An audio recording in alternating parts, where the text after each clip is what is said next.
ஆதரவாக இருந்து அருளாட்சி செய்து கொண்டிருக்கிற பெருமான் எல்லா அடியவர்களுக்கும் நல்ல பாதிப்பார். நாம் எல்லோரும் நல்வாழ்வு வாழ வேண்டும், இந்த நாடு நல்வாழ்வு வாழ வேண்டும், சகல ஜீவராசிகளும் இந்த யாகத்தினாலே சுபீட்சம் பெற வேண்டும். இந்த யாகம் எல்லாம் பெரிய ராஜாக்களினாலே யுத்தம் நடைபெற்று முடிந்தமைப்பு செய்திருக்கிறார்கள். நான் இங்கே எண்ணி பார்த்தேன், இந்த யாகம் ஏன் நடைபெறுகிறது. அங்கே பெருமான் இங்கே ஐயாவிடத்திலே ஐயாவோடு உறுதியாக இருக்கின்ற அன்பர்களிடத்திலே சொல்லியிருக்கின்றார். இங்கே ஒரு பெரிய மகா யுத்தம் நடைபெற்று முடிவுற்ற நிலையிலே எத்தனையோ ஆன்மாக்களுக்கு எந்த விதமான அவர்களுடைய வழிபாடுகள் நீர்க்கடன் நீக்கடன் என்று சொல்லு வழிபாடுகள் எல்லாம் செய்விடாமல் எத்தனையோ பேர்கள் ஆன்மாக்கள் அழைந்து கொண்டிருக்கிறார்கள். அப்படி அழைகின்ற ஆன்மாக்களை எல்லாம் அவர்களுக்கு உறுதுணையாக அவர்களை எல்லாம் நல்ல வழியை சேர்க்கின்ற வகையிலே தான் இந்த யாகத்தை செய்திருக்கின்றார்கள். அப்ப நீண்ட கால இடவழிக்கு பின்னிப்படியான சங்கற்பங்களுக்கு ஏன் வந்தது பண்ணி பார்த்தேன். அங்கே பெருமான் திருவருள் கொண்டு இப்படி ஒரு யாகத்தை பண்ணுங்கள், இந்த யாகத்தினாலே எம்மை சேர்ந்தவர்கள் நம்முடைய உறவில்லாதவர்கள் ஆகிய இந்த ஆன்மாக்கள் எல்லாம் நல்ல கதியடையட்டும் என்று எண்ணித்தான் இந்த யாகம் நடைபெறுகிறது என்று எழுதுகின்றேன்.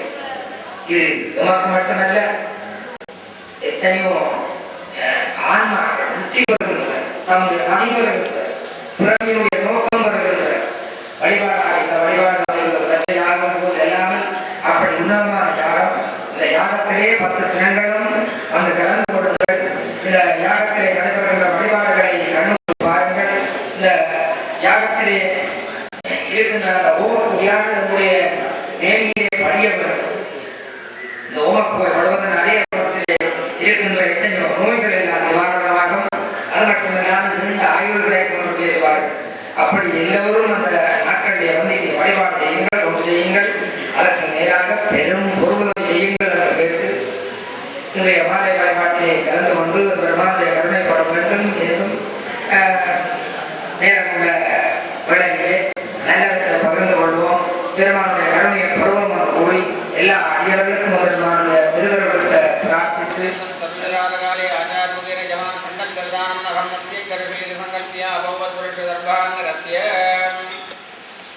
आचार्यः स्वयं संकल्प्य गणपते नमः गुरुभ्यो नमः एवं विशेषेण विष्टाय वर्षयां वर्तमानाय वर्षया आलयस्य तद्रूपात्मकाले अध्यक्ष पूजा कर्तव्ये विष्णु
माय संभोज्य अवागनादि सर्वोपचारे समर्पयामि वासराय नमः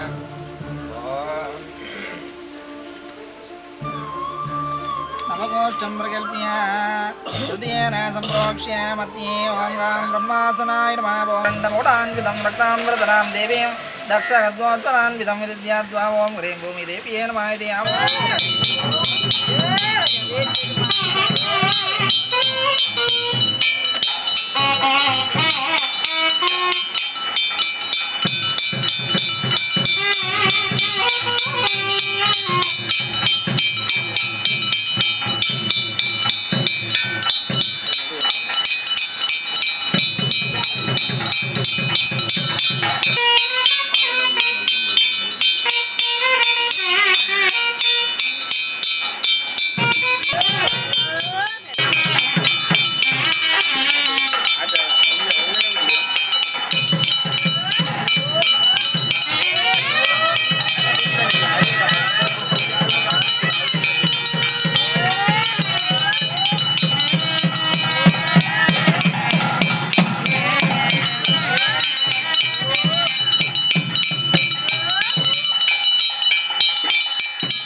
Yeah.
அமைப்பாளரும் காரிநகரை சார்ந்தவருமாகிய திரு சிவகுமார் அவர்கள் அஸ்வமேத யாகம் பற்றிய சிறப்புகளையும் அஸ்வமேத யாகம் என்றால் என்ன என்றும் அஸ்வமேத யாகம் செய்வதன் மூலம் ஏற்படுகின்ற நன்மைகள் பற்றியும் அதை யார் யார் செய்தார்கள் என்றும் எவ்வப்போது செய்யப்பட்டன என்றும் அது செய்வதற்குரிய காரணங்கள் என்ன என்றும் பல கோணங்களிலும் தனது விளக்கத்தை கூறினார்.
ஆடல் புரியும் அரசா எங்கள் ஆணவம் அடங்குதடா.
சரணம் அழகர் சாமி ஐயா